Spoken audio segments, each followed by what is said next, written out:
What's up, y'all? This is Daniel with Pride of the Southland Kennels. Today's video is going to be discussing the controversial topic over what breeds were used to create the American Bulldog.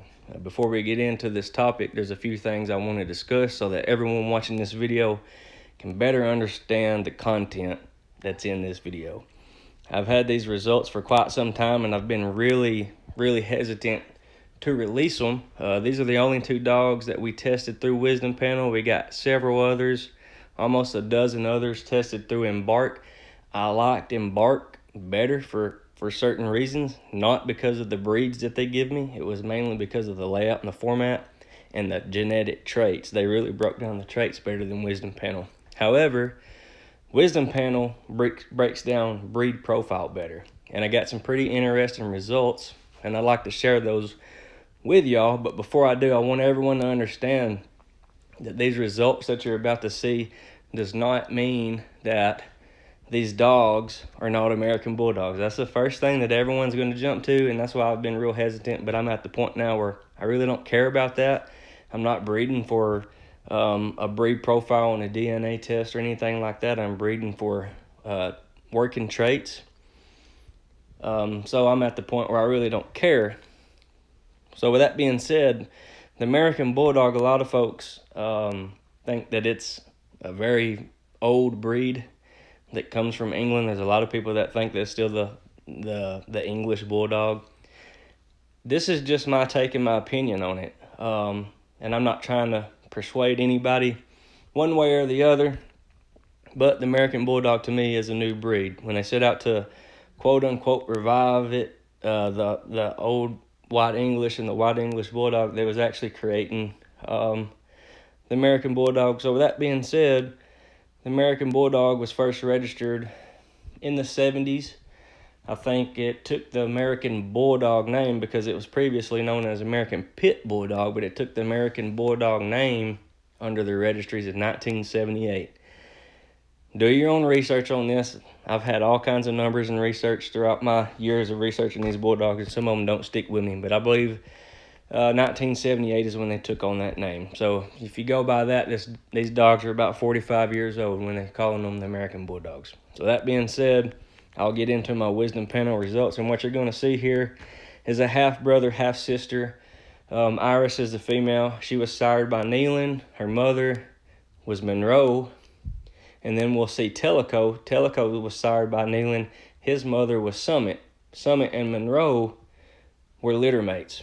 So very closely related. In fact, I think they share 38% of the DNA they share. So let's get into that. With Iris, they detected 6 different breeds. And then with Tellico, they detected 5 different breeds. So let's go up here and we'll click on Iris's results.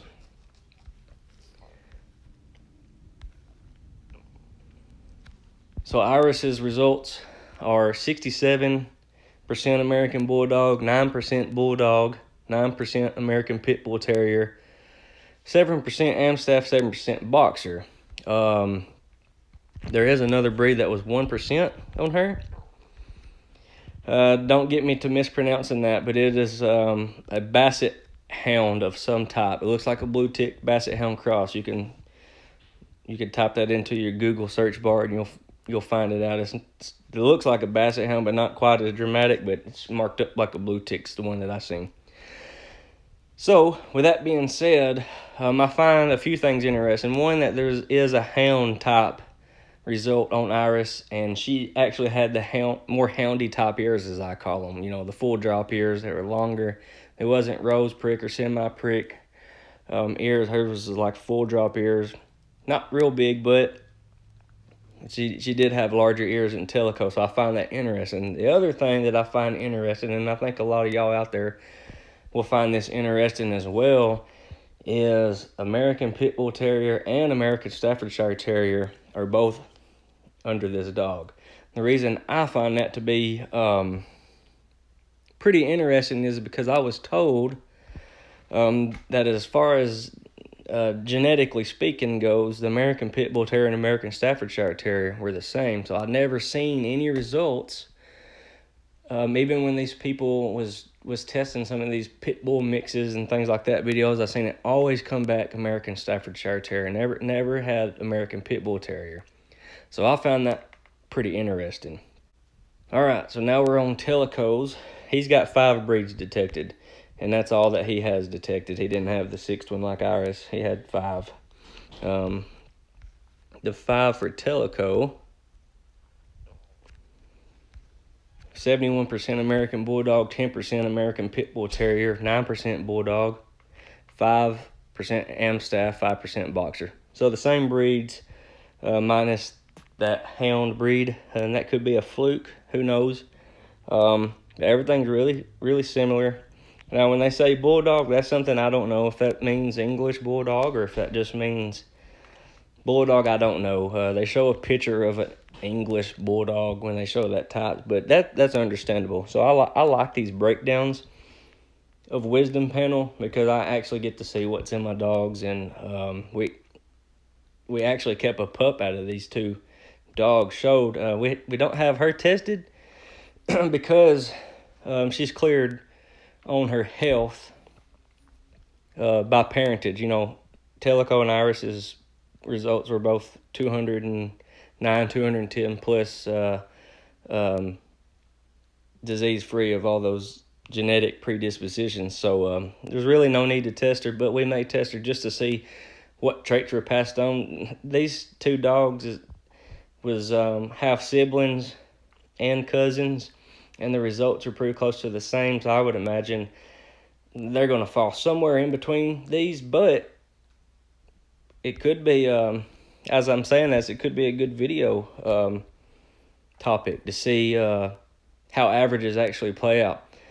So anyways, every dog breed that I see on this list, I can actually see in the dogs. You know, it makes sense to me. There's nothing just out of the ordinary. American Bulldog is what we call them. So for them to be majority American Bulldog, that should be. Now, there is some, I have run across 100% American Bulldog on Wisdom Panel, which from what I understand is pretty rare. A lot of people are not going to understand that. However, according to a friend of mine, once upon a time when they first started doing this, or a few years back, they tested 10,000 of these dogs that were registered as American Bulldogs, and only 4 of them come back 100%.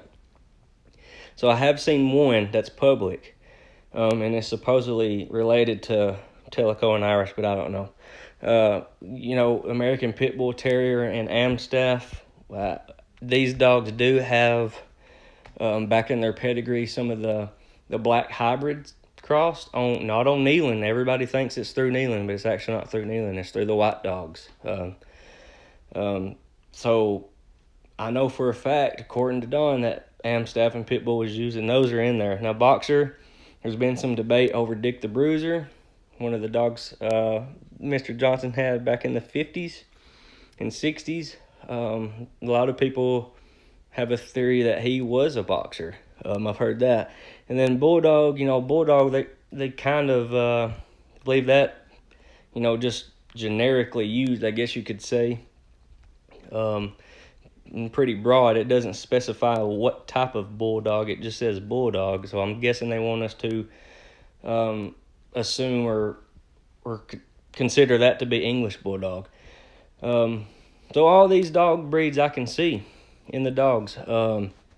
So nothing really out of the ordinary, but I wanted to share this because I don't think anyone else out there breeding dogs or that's going to breed dogs would advertise something like this, because a lot of people are not going to understand it. They're going to look at this and say, well, he doesn't have purebred American Bulldogs. But I would go out on a limb and challenge your breeder to do this to you as well. Show you the results through Wisdom Panel. Embark, all of my dogs say 100%. Even the grandparent, the parent of both of these dogs, the sire tested through Embark as 100% American Bulldog. It didn't get the mothers tested, and I should have just to compare, but I wasn't testing the dogs at that time, and I no longer have them. So anyhow, moving forward on my yard, at least for the next couple of breedings or generations, if everything goes well, this will be the genetic makeup of my dogs for anyone that's interested. I don't see anything there that I'm ashamed of. It all makes sense to me. So let me know what y'all think. Don't forget to hit the thumbs up button, and leave me a comment and subscribe.